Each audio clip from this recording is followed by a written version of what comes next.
ओम साई राम। मेरे प्यारे बच्चे, तुम सब चाहते हो एक बेहतर दुनिया में जीना, एक बेहतर समाज जहाँ खुशियाँ ज़्यादा और दुख कम हो, जहाँ प्यार ज़्यादा और नफ़रत कम हो, है कि नहीं? तुम सब चाहते हो इस दुनिया को सुंदर बनाना, थोड़ा बेहतर बनाना। बात असली ये है कि तुम चाहे जितना चाह लो, ये समाज, ये दुनिया तब बदलेगी जब तुम बदलोगे। हर बदलाव तुमसे शुरू होता है। कुछ बातें जो मैं बोलने जा रहा हूँ, उन्हें अगर तुम अमल में लाते हो तो ना सिर्फ तुम्हारा जीवन बल्कि हर व्यक्ति जो तुम्हारे निकट है उसका जीवन भी बदलेगा इन उपायों से।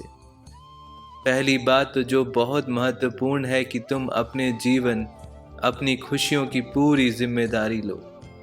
अगर इस पल तुम दुखी या परेशान हो तो ये मान लो कि तुम्हारी वर्तमान स्थिति तुम्हारा निर्णय है और इसको एक पल में बदलने की शक्ति तुम्हारे अंदर है, मेरी भक्ति में है। तुम चाहो तो इसी क्षण मुस्कुरा भी सकते हो। अगर मैं कहूँ तो क्या मुस्कुराओगे नहीं मेरे लिए? दूसरी बात, अपनी हर भावना के पीछे जो विचार है उसे पहचानो, स्पष्टता लेके आओ। तुम्हारे हर दुख, जलन, अकेलेपन की भावना के पीछे एक विचार है जो दोष, शर्म या दर्द से जुड़ा है। उसे पहचानो, खुद से पूछो कि क्या ये सच है। ये एक सवाल तुम्हें कई जवाब देगा। तीसरी बात, स्वीकार करना सीखो। जिंदगी में जो कुछ भी मिले, चाहे कठिनाइयाँ या खुशियाँ, दोनों को मेरा ही प्रसाद समझ के मेरे प्रति अपना भरोसा जग जाहिर करो। दिल खोल के हर चीज़ को स्वीकार करने से तुम्हारे अंदर एक विश्वास बढ़ेगा जो तुम्हें एक नई हिम्मत देगा।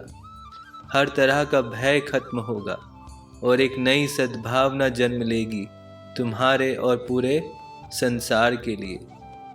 चौथी बात, आभार व्यक्त करो। चिंता करने के बजाय आभार व्यक्त करना ज़्यादा फायदेमंद है। कुछ सोचना ही है तो क्यों ना वो सोचा जाए जिससे तुम्हारा भला हो। हर दिन अपने अंदर गंभीरता से झांको, कुछ नया खोज निकालो अपनी कृतज्ञता व्यक्त करने के लिए। ये कोशिश ना सिर्फ तुम्हारे सुंदर दिल को नई रोशनी देती है बल्कि तुम्हारी तरफ हर वो चीज़ जिसकी तुम्हें ज़रूरत है एक चुंबक की तरह खींच लाती है। पांचवी बात, क्षमा करना सीखो। किसी को क्षमा कर देने का मतलब नहीं है कि अपना दूसरा गाल आगे कर देना। क्षमा किसी कमज़ोर व्यक्ति के बस की बात नहीं है। एक हिम्मती व्यक्ति ही किसी को क्षमा करने की हिम्मत रखता है। ये एक कठिन तपस्या है, पर इसका नियमित रूप से पालन करने से तुम्हें मेरी वो शक्ति प्राप्त होती है जिससे तुम न सिर्फ अपने मन की अवस्था को बदल पाओगे बल्कि बाहर की दुनिया को भी एक नए नज़रिए से देख पाओगे। दिल में दर्द को पनाह देने से तुम अंतहीन दर्द को भी आमंत्रित करते हो। क्षमा करने से ना तुम सिर्फ अपने घाव भरते हो बल्कि अपनी ज़िंदगी को दर्द की बेड़ियों से आज़ाद कर पाते हो। अगली बात, अपने हर निर्णय को लेते समय खुद से ये सवाल करो कि अपने इस निर्णय से तुम क्या अपने अहम को बढ़ावा दे रहे हो या अपने भविष्य की ओर बढ़ रहे हो। ये एक प्रश्न तुम्हें अपनी आत्मा संतुष्टि से दूर एक दिव्य उद्देश्य की तरफ भेजता है, जिससे तुम्हारा न सिर्फ व्यक्तिगत विकास होता है बल्कि इस ब्रह्मांड की रचनात्मक शक्ति के साथ तुम्हारा मिलन होता है। ये जुनून की आग तुम्हें मदद करती है तुम्हारे आंतरिक और बाहरी बाधाओं को पार करने में। आखिरी बात जो सबसे महत्वपूर्ण वो है कि मेरे इन उपायों का कोई मतलब नहीं है अगर तुम इसका अमल पालन ना करो अपने जीवन में। भले ही तुम अपने जीवन की ऊंचाइयों का आनंद ले रहे हो या जीवन की गहराइयों से गुजर रहे हो, ठान लो कि आगे बढ़ते ही जाना है।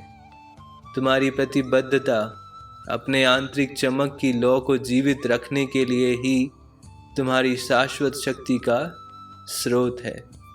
तुम्हारे अंदर कुछ बदलेगा तभी तुम्हारा जीवन बदलेगा। मेरे आशीर्वाद तुम्हारे साथ हमेशा हैं।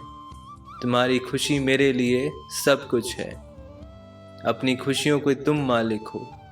सारी चिंता छोड़ के मेरी शरण में आ जाओ। ऐसा कुछ नहीं कि तुम अपने जीवन में प्राप्त नहीं कर सकते। हर दुख दूर होगा। बस ये याद रखो कि सब शुभ है और सब शुभ ही होगा। अपने साईं के लिए एक बार फिर मुस्कुरा दो। तुम्हारी मुस्कान मुझे बहुत पसंद है। जय साईं राम।